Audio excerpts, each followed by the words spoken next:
कि जंगे खैबर के अंदर जो माल काफिरों ने छोड़ा है और हमारे हाथ लगा है, सारे लोग खैबर में लूटा हुआ माल और काफिरों से छीना हुआ माल जमा कर दें, ताकि जो मुसलमान सहाबा जंग में लड़ रहे थे उनमें पूरा पूरा बांट दिया जाए और तकसीम कर दिया जाए। तो सहाबा किराम दे गए और अल्लाह के रसूल ने जितने लोग लड़ रहे थे सहाबा उनमें बराबर बराबर तकसीम कर दिया। जानते हो, एक सहाबी 1 महीने के बाद एक चादर लेकर आए और कहा, अल्लाह के रसूल, जंगे खैबर में काफिरों के हाथ से जो माल लगा उसमें ये चादर भी थी, ये खूबसूरत चादर थी, इस पर मेरी नीयत खराब हो गई थी, इसलिए मैंने इसको अपने पास रख लिया था, मैं अब देने आया हूं। अल्लाह के नबी ने सुना तो फरमाया, क्या तुमने ऐलान सुना था? माल जमा करने का हुक्म दिया गया था तो सुना था? कहा हाँ। तो अल्लाह के रसूल ने क्या कहा, उस ऐलान को सुनने के बावजूद तुम चादर नहीं जमा किए? कहा नहीं। कहा जाओ, अब चादर को जमा करने का वक्त निकल गया, अब इस चादर के हम कितने टुकड़े करेंगे और कितने लोगों को बांटेंगे? अब ये चादर तुम्हारी कबूल नहीं की जाएगी, क्योंकि ऐलान किया जा चुका है, वक्त उसका निकल चुका है, तुमने अपने वक्त से अंदर चादर जमा नहीं की है, अब इस चादर को कयामत के दिन लेकर आना। अल्लाह के रसूल ने उस चादर को कबूल नहीं किया।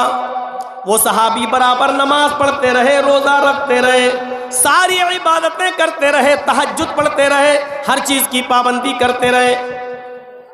फिर एक मौके पर जंग हुई, उस जंग में वो शिरकत भी किए और मुसलमानों के साथ लड़कर कत्ल भी कर दिए गए, शहीद भी हो गए। सहाबा ने कहा उनके लिए खुशखबरी है, ऐ अल्लाह के रसूल, देखिए वो लड़ते लड़ते मैदान जंग में शहीद हो गए और शहीद तो जन्नती होता है। अल्लाह के नबी ने फरमाया, लेकिन वो जन्नती नहीं है। लड़ते लड़ते शहीद हो गए, उनके बारे में कहा वो जन्नती नहीं है। आपने फरमाया, इन्ना शमलतल्लती अखज़हा यौम खैबर लतश्तइलु अलैहि नारा। यह है बुखारी शरीफ की हदीस के अल्फाज। जो चादर उन्होंने तकसीम होने से पहले ले ली थी और ऐलान हो जाने के बाद जमा नहीं की, अपने वक्त के अंदर उन्होंने उस चादर को जमा नहीं किया, वो चादर जहन्नम की आग बनकर उनके ऊपर भड़क रही है। उस चादर की अमानत में खयानत करने की सजा जब तक ये जहन्नम में पा नहीं लेंगे तब तक ये जन्नत में नहीं जाएंगे। वो चादर इस सहाबी के ऊपर जहन्नम की आग बनकर भड़क रही है। वक्त की पाबंदी देखिए आप क्या होती है। उन्होंने वक्त के अंदर चादर जमा नहीं की, 1-2 महीने के बाद जब लेके आए तो अल्लाह के रसूल ने फरमाया कि जाओ, अब ये चादर कबूल नहीं की जाएगी, कयामत के दिन लेके आना। वक्त की पाबंदी करना सीखिए। एक एक मिनट बहुत कीमती है। दुनिया में सबसे ज्यादा नाकाम और नाकारा वो इंसान है जो वक्त की पाबंदी नहीं करता है। नबी अकरम सल्लल्लाहु अलैहि वसल्लम ने एक हदीस के अंदर 4-5 चीजें गिनाई हैं। उन 4-5 चीजों में जानते हो एक चीज आपने क्या फरमाई है?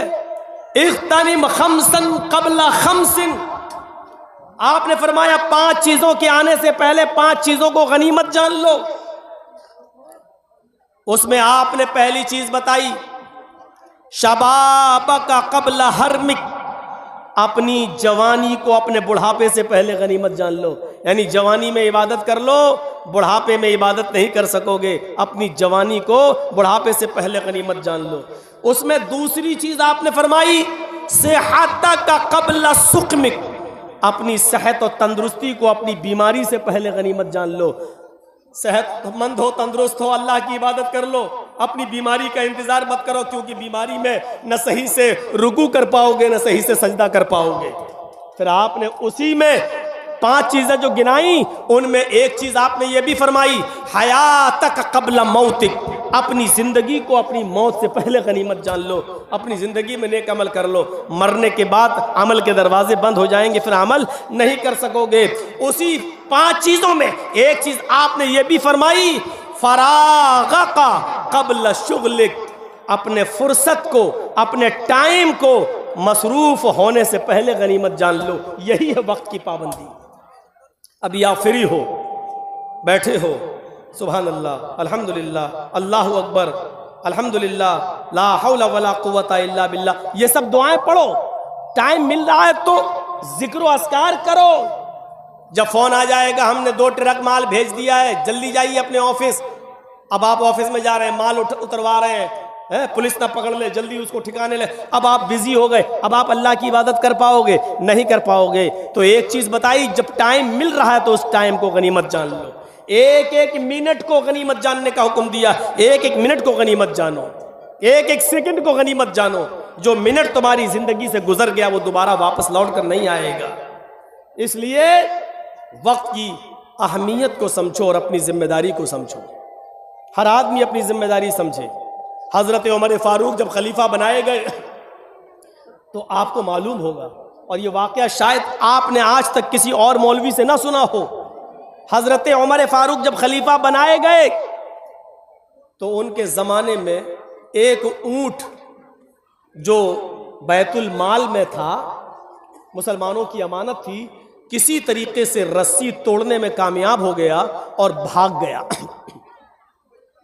खबर दी गई हजरत उमर को, वो सोए हुए थे दोपहर में, खबर दी गई एक ऊंट भाग गया। ओफो, यहां विजय माल्या भाग जाता है, ललित मोदी भाग जाता है, चौकीदार के नाक के नीचे से भाग जाता है। हजरत उमर फारूक को खबर दी गई एक ऊंट बैतुल माल से गायब हो गया है, भाग गया है। हजरत उमर को पता चला कि एक ऊंट, या अल्लाह, मैं कयामत के दिन अल्लाह को क्या जवाब दूंगा? मैं अमीरुल मोमिनीन हूं। उठे और चप्पल भी नहीं पहनी उन्होंने, नंगे पैर भागे। अरब का रेगिस्तानी इलाका, ऊंट तलाश कर रहे हैं, पैरों में चप्पल नहीं है, जमीन गर्म है। हजरत उस्मान गनी अपने घर की छत पर खड़े हैं, देखते हैं कि दूर से एक आदमी नंगे पैर भागता चला जा रहा है। दिल ही दिल में सोचते हैं कितना बड़ा बेवकूफ आदमी है, इतनी कड़ी धूप में नंगे पैर ये भाग रहा है, पता नहीं ये कहां जा रहा है, इसको थोड़ा सा आराम कर लेना चाहिए था।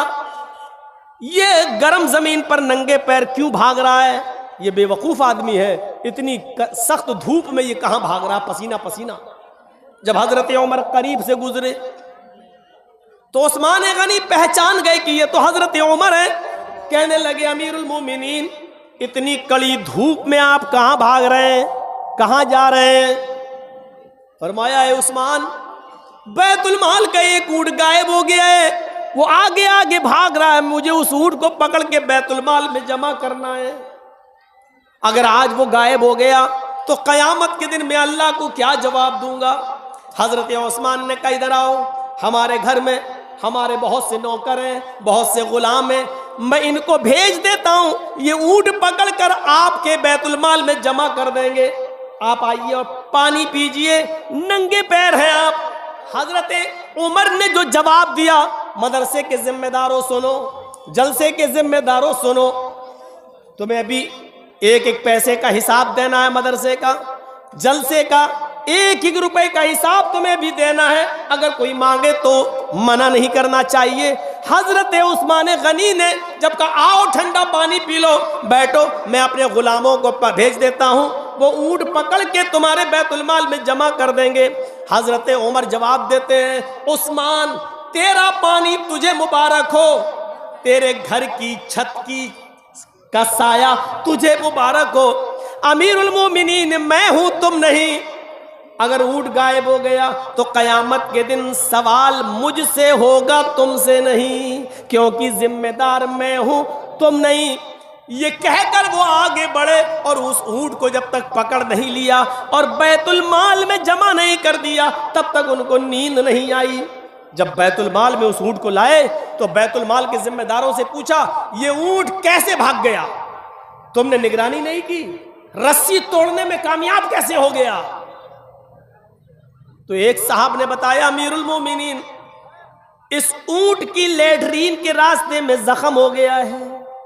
दुम उठाया, देखा तो उसमें घाव है, जख्म है, और उसकी लेटरीन के रास्ते से ब्लड निकल रहा था। हजरत उमर से कहा, अमीरुल मोमिनीन, ये बैठ नहीं पाता है, जब बैठता है तो इसको दर्द और तकलीफ होती है, इसलिए तकलीफ के अंदर इसने ताकत लगाई और रस्सी को तोड़ने में कामयाब हो गया।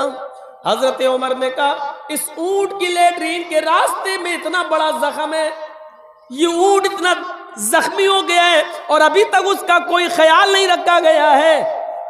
हम अमीरुल मोमिनीन लोगों के ही नहीं है, जानवरों पर भी रहम करना हमारे नबी जनाब मोहम्मद रसूलुल्लाह ने हमें बताया है। फिर उन्होंने हकीमों से पूछा कि कौन सी जड़ी बूटी जंगल से लाई जाए और उसको पीस कर लगाया जाए। हकीमों ने बताया, हजरत उमर अकेले जंगल में जाते हैं, उस जड़ी बूटी को, उस पत्ते को तोड़ के लाते हैं, फिर अपने हाथों से पीसते हैं, उसका मरहम बनाते हैं, फिर अपने हाथ से ऊंट की दुम उठाते हैं और उस दुम लैट्रीन के जख्म के रास्ते पर अपने हाथ से उस जख्म को पर मरहम लगाते हैं, वो जड़ी बूटी लगाते हैं। कहते हैं, अल्लाह मेरा जो काम था वो मैंने कर लिया, शिफा देना तेरा काम है। अय अल्लाह मैं अपनी जिम्मेदारी से आजाद हो गया, अय अल्लाह अब इसको शिफा देना न देना ये तेरा काम है, जानवरों पर रहम करना ये मेरी जिम्मेदारी है, मैंने अपनी जिम्मेदारी निभा ली है, जो हो सकता वो मैंने किया है। अय अल्लाह इस ऊंट को जल्दी से शिफा दे दे। इस वाक़े से पता चलता है कि जिम्मेदारी क्या चीज होती है। जिम्मेदारी, हर आदमी को अपनी जिम्मेदारी पूरी तरीके से निभानी चाहिए, हर आदमी को अपनी जिम्मेदारी पूरी तरीके से अदा करना चाहिए। वक्त की पाबंदी बहुत जरूरी है। शुक्र अदा करो अल्लाह ताला का कि उसने हमें और आपको इस्लाम दिया है। लोग तड़प रहे हैं आज इस्लाम के लिए, वो इस्लाम जो आपका ही नहीं है। शरा लकुम मिनद्दीनि मा वस्सा बिही नूहन वल्लज़ी औहयना इलैक व मा वस्सैना बिही इब्राहीम व मूसा व ईसा नक़ीमुद्दीन। ऐ मोहम्मद सल्लल्लाहु अलैहि वसल्लम, मैंने आपको वही दीन देकर भेजा है, मैंने आपको वही दीन देकर भेजा है जो दीन आपसे पहले नूह अलैहिस्सलातु वस्सलाम को देकर भेजा था, और नूह के बाद इब्राहीम और मूसा और ईसा भी जो दीन लेकर गए वही दीन मैंने आपको भी देकर भेजा है। ये गलत अफवाह है कि इस्लाम मुसलमानों का धर्म है। ये योगी मोदी आज जो चुनाव के मौके पर हिंदू मुस्लिम कर रहे हैं ना, और देख लीजिए कासगंज यूपी में पुलिस कस्टडी के अंदर एक मुसलमान को मार दिया गया, सिर्फ माहौल बनाने के लिए। यूपी जो चुनाव आ रहा है वो बनाने के लिए ये हिंदू मुस्लिम अगर ये अपनी किताबें पढ़ लें, योगी जी बड़े भक्त बनते हैं राम के और राम मंदिर बनवा रहे हैं अयोध्या में, अगर अपनी किताबें पढ़ लें, अपनी किताबें, तो यकीन मानिए इस्लाम से मोहब्बत करने लगेंगे, क्योंकि इस्लाम ये मुसलमानों का धर्म है ही नहीं, सिर्फ ये उनका भी धर्म है। इसी दीन और इसी धर्म को रामचंद्र जी ने भी पेश किया है, कृष्ण जी ने भी पेश किया है। ये सिर्फ मुसलमानों का नहीं है। हमने कब कहा है कि मोहम्मद सल्लल्लाहु अलैहि वसल्लम जो इस्लाम लाए वही नहीं? अल्लाह ताला खुद कह रहा है, मोहम्मद सल्लल्लाहु अलैहि वसल्लम आपको मैंने कोई नया धर्म नया दीन नहीं दिया है, आपसे पहले भी जो नूह अलैहिस्सलाम आए थे उनको भी यही दीन दिया था, और नूह के बाद जो इब्राहिम, मूसा और ईसा, मोसेस और जीसस जो आए उनको भी हमने यही दीन देकर भेजा। उन लोगों ने जब दीन में गड़बड़ी पैदा की तो उसकी इस्लाह के लिए वही दीन हमने असली शक्ल में आपको देकर भेजा है। क़ुल या अहलल किताबी तालौ इला कलिमतिन सवाइम बैनना व बैनकुम अल्ला नअबुदा इल्लल्लाह।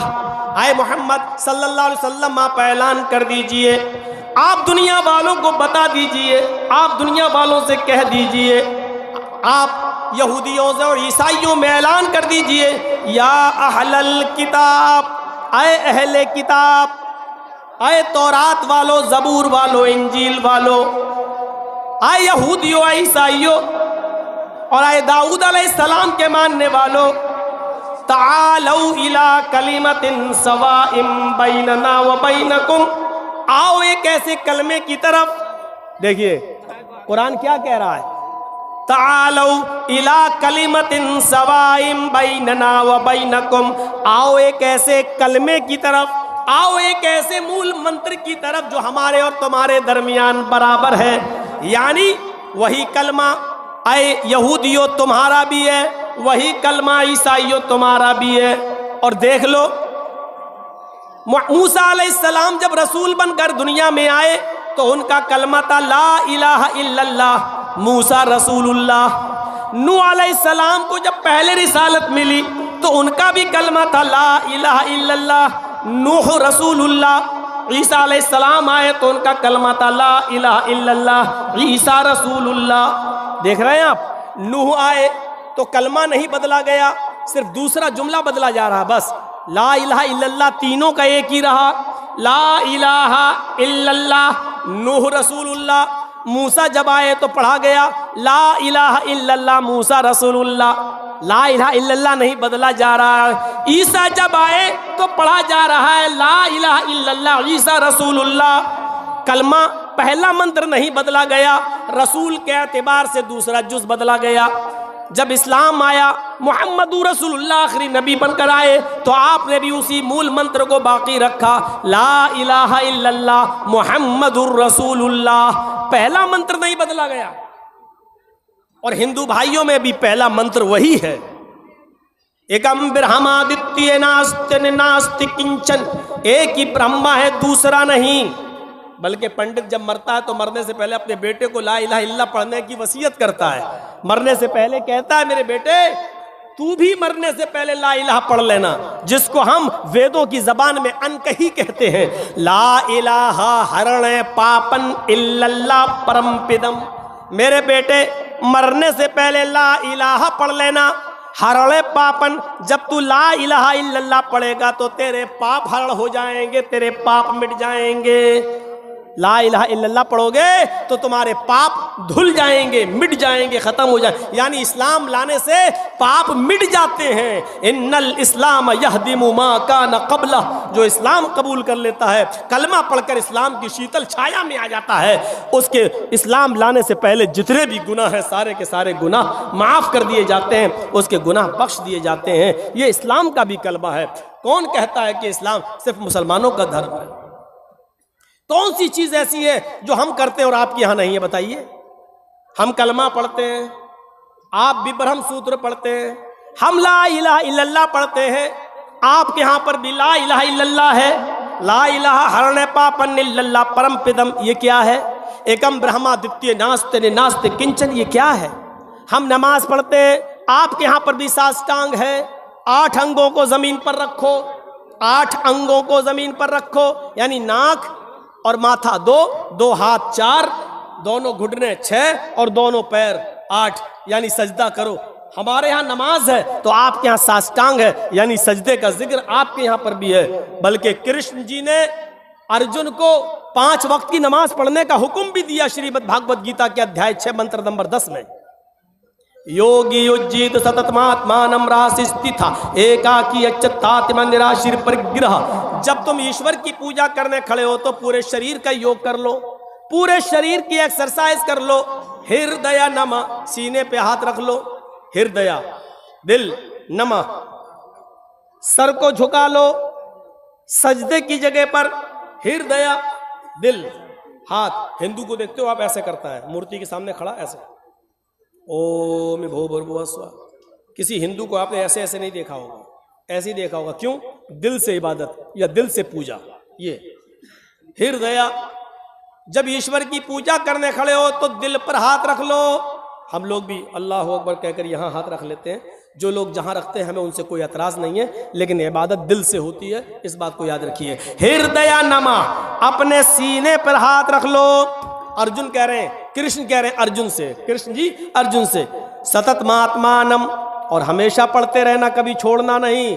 राशि स्थित, एक दिन छोड़ दोगे धर्म से हट जाओगे। अल्लाह के नबी ने क्या कहा? मन तरक सलात मुतअम्मिदन फकत कफर, जिसने कसदन जानबूझकर एक वक्त की नमाज छोड़ी उसने कुफ्र किया।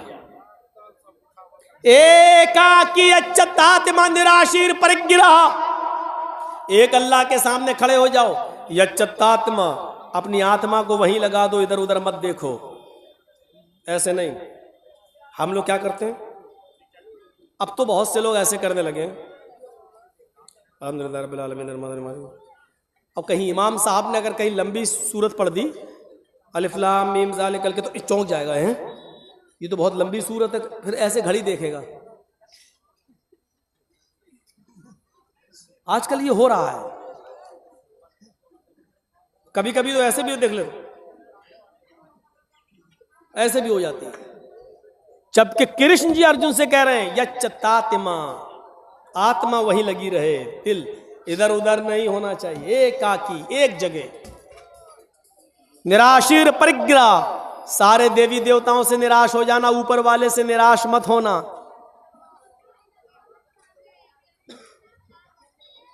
महीदेवस्य सवितु परिष्टुति वसुर्दयमाना नय सुपथराय अस्मान।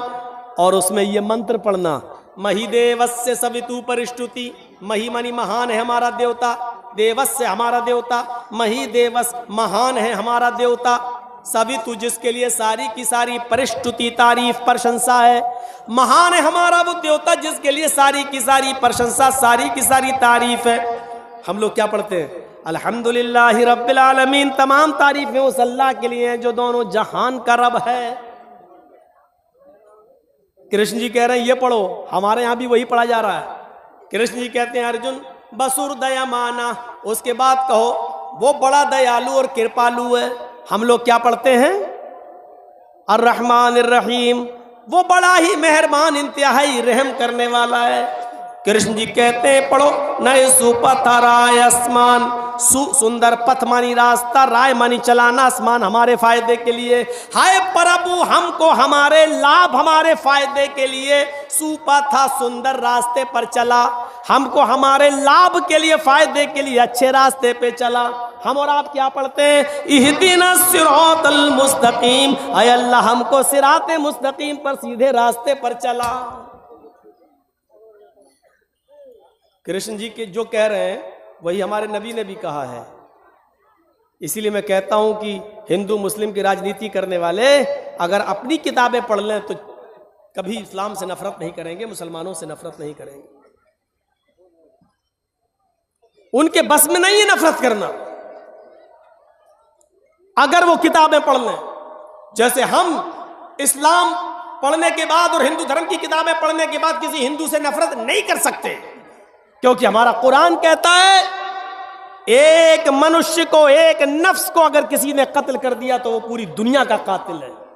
मन कतल नफ्सन बिगैरि नफ्सिन औ फसादिन फकअन्नमा कतल अन्नास जमिया, जिसने दुनिया में किसी एक मनुष्य को, चाहे वो हिंदू हो या मुसलमान, सिख हो या ईसाई, किसी भी धर्म का, किसी भी जाति का, किसी भी मजहब का मानने वाला हो, अगर आपने किसी को कत्ल कर दिया तो एक इंसान को कत्ल नहीं किया, पूरी दुनिया की इंसानियत को कत्ल कर दिया, पूरे विश्व की इंसानियत को मार डाला, पूरे मानवता का, पूरी इंसानियत के आप कातिल हैं, एक को नहीं मारा है आपने। कुरान सारी दुनिया के इंसानों को एक परिवार से देखता है, एक खानदान से तशबीह देता है। या अय्युहन्नास इन्ना खलकनाकुम मिन ज़करिन व उन्सा वजअलनाकुम शुऊबन व क़बाइल लितअरफू, हाय सारी दुनिया के इंसानों तुम आपस में भाई भाई हो, इसलिए कि तुम्हारा बाप एक है, तुम्हारी माँ एक है, तुम एक बाप आदम से और एक माँ हव्वा से पैदा किए गए हो। जब तुम्हारा बाप एक, तुम्हारी माँ एक, तो तुम सब आपस में भाई भाई हो, खानदान तुम्हारा एक है, तुम एक परिवार की तरह हो, तुम एक खानदान की ब्रांच, एक पेड़ की शाखाएं हो। दीजिए, कुरान हम सबको एक खानदान से, एक परिवार से जोड़ रहा है और कह रहा है कि तुम सब आपस में एक दूसरे के भाई हो, तुम सब आपस में एक दूसरे, एक ही माँ और एक ही बाप के बेटे हो। इतनी बड़ी इंसानियत का सबक मेरे भाइयों दुनिया के किसी मजहब के अंदर नहीं मिलेगा। हाँ, लेकिन कुरान और हदीस के कानून को हमें फॉलो करना है, इसलिए इंसानियत जहां निभाना पड़े वहां रिकॉर्ड तोड़ देना, लेकिन मजहब के साथ समझौते मत करना। अल्लाह के रसूल ने यहूदियों की मदद की, अल्लाह के नबी ने ईसाइयों की मदद की, अल्लाह के नबी ने मजूसियों की मदद की, लेकिन धर्म से समझौता नहीं किया। अगर किसी हिंदू भाई को ब्लड की जरूरत है और ब्लड नहीं मिल रहा है और उसका ग्रुप आपके ब्लड ग्रुप से मैच खा रहा है और आपके एक बोतल ब्लड देने से उसकी जान बच रही है, तो इस्लाम ये कहता है कि उस वक्त आप रोजा तोड़ दो। अगर रोजे की हालत में भी हो तो आप रोजा तोड़ दो और रोजा तोड़कर ब्लड दे दो और ब्लड देकर उसकी जान बचा लो। इस रोजे की कज़ा बाद में हो सकती है, अगर जान चली गई तो बाद में जान वापस नहीं आएगी। एक गैर मुस्लिम के लिए इस्लाम ये कहता है कि तुम अपना रोजा तोड़कर ब्लड देकर उसकी जान बचा लो, रोजे की कज़ा बाद में कर लेना। इंसानियत निभाई तो इतनी, लेकिन ये भी नहीं कहा कि तुम उनके मंदिरों में जाकर सजदा कर लो। अल्लाह के नबी ने कहा, कुरान की आयत नाजिल हुई जब काफिरों ने कहा कि 6 महीने आप हमारे माबूद की इबादत कर लें, हमारे खुदा, और 6 महीने में आपके माबूद की, आपके रब की इबादत कर लेते हैं, तो अल्लाह के नबी ने साफ कह दिया, लकुम दीनुकुम वलिय दीन। ये नहीं होगा। इंसानियत हम निभाएंगे लेकिन दीन के साथ समझौता नहीं करेंगे। तुम्हारे लिए तुम्हारा दीन और हमारे लिए हमारा दीन, ये समझौता नहीं कर सकते। क़यामत की निशानियों में से एक निशानी ये बताई, युस्बिहु रजुलु मोमिनन व युमसी काफिरन व युमसी मोमिनन युस्बिहु काफिरन। एक मुसलमान को तुम देखोगे सुबह फजर की नमाज पढ़ेगा, नमाज पढ़ने के बाद कुरान की तिलावत करेगा, मस्कीनों को गरीबों को खाना खिलाएगा, सुबह सवेरे उठेगा तो वो मोमिन होगा, लेकिन शाम का सूरज डूबने से पहले पहले वो काफिर हो जाएगा। यह क़यामत की निशानी बताई। एक ज़माना ऐसा आ जाएगा कि मुसलमान सुबह हालत ईमान में उठेगा लेकिन सूरज डूबने से पहले पहले वो काफिर हो जाएगा। आज ये चुनाव का दौर है और देख लीजिए आज चुनाव के इस दौर में ऐसा हो रहा है या नहीं हो रहा है। एक बेचारा मुस्लिम कैंडिडेट सुबह उठता है, फजर की नमाज पढ़ने जाता है, कुरान की तिलावत भी करता है, गरीबों की मदद भी करता है, ज़ुहर भी पढ़ता है, लेकिन उसको मालूम है कि हमें हिंदू लोगों का भी वोट लेना है, हिंदू भाइयों का भी वोट चाहिए। हिंदुओं को खुश करने के लिए वो उनके मंदिर में चला जाता है, वहाँ जाकर टीका भी लगा लेता है और मूर्ति पे जाके वो हार भी चढ़ा देता है, इसलिए कि ऐसा करने से हमें हिंदू भाइयों का वोट मिल जाएगा। मेरे भाइयों, सुबह वो हालत ईमान में उठा लेकिन शाम होने से पहले पहले उसने कुफ्र कर लिया है। फरमाया अल्लाह के नबी ने, ये क़यामत की निशानी होगी, एक मुसलमान हालत ईमान में उठेगा लेकिन शाम होने से पहले पहले वो काफिर हो जाएगा। यबीउ दीनहु बिइरज़िम मिनद दुनिया, दुनिया के चंद सिक्कों को हासिल करने के लिए वो अपना दीन बेच देगा। दुनिया के चंद टुकड़ों को पाने के लिए वो अपना दीन का सौदा कर देगा। दुनिया के चंद सिक्कों के लिए वो अपने दीन की सौदेबाजी करेगा। अपने मुआशरे और समाज पर ऐसे मुस्लिम कैंडिडेटों पर नजर रखो जो गैर मुस्लिमों का वोट पाने के लिए टीका भी लगा रहे हैं और मूर्तियों पर हार भी चढ़ा रहे हैं। और दलील क्या देते हैं, अरे हिंदू भाई भी तो कैंडिडेट है, वो भी तो रोजा रख लेता है या इफ्तार पार्टी में आ जाता है, वो भी तो टोपी लगा लेता है, हमें क्या मतलब है, हमें उससे क्या मतलब है वो क्या कर रहा है। लेकिन आपकी शरीयत आपको इजाजत नहीं देती है कि आप मंदिर में जाकर टीका लगाएं। टीका लगाना ये मुशाबिहत है गैर मुस्लिम से, और मन तशब्बह बिक़ौमिन फहुव मिन्हुम, जो जिस कौम की मुशाबिहत करेगा क़यामत के दिन उसी के साथ उठाया जाएगा। मूर्तियों पर फूल और हार और मालाएं नहीं चढ़ाई जा सकती। अगर आपने मंदिर में किसी मूर्ति पर फूल और मालाएं चढ़ा दी तो माफ कीजिएगा बहुत से लोग दलील दे देंगे, जब आपका नेता मूर्तियों पर फूल और हार माला चढ़ा देता है तो हमने कब्रों पे अगर फूल चढ़ा दिए तो कौन सा जुर्म किया है, हमने यहाँ चादर चढ़ा दी तो कौन सा जुर्म किया है। मेरे भाइयों, किसी भी पत्थर पर फूल और माला नहीं चढ़ाया जा सकता है, उसके सामने हाथ जोड़ के खड़ा नहीं होया जा सकता है। अगर शरीयत ने किसी पत्थर को चूमने की इजाजत दी है तो वो सिर्फ हजरे अस्वद है जो खाने काबा में लगा हुआ है, सिर्फ उस पत्थर को चूमने की इजाजत दी है। अगर आसानी के साथ वहां जा सकते हो और उसको छू सकते हो तो छू लो, और चूम सकते हो तो उसको बोसा दे दो। लेकिन अगर ये आसान ना हो, भीड़ बहुत ज्यादा हो, तो हाथ का इशारा कर लो, बस इतना काफी है और आपको सवाब मिल जाएगा। दिल में नियत करो, अगर भीड़ ना होती तो मैं जरूर चूमता, लेकिन मैं नहीं चूम पाऊंगा क्योंकि भीड़ बहुत ज्यादा है। दाहिना हाथ उठाकर इशारा कर दीजिए और अपना चक्कर लगाना शुरू कर दीजिए। उस पत्थर को ही चूम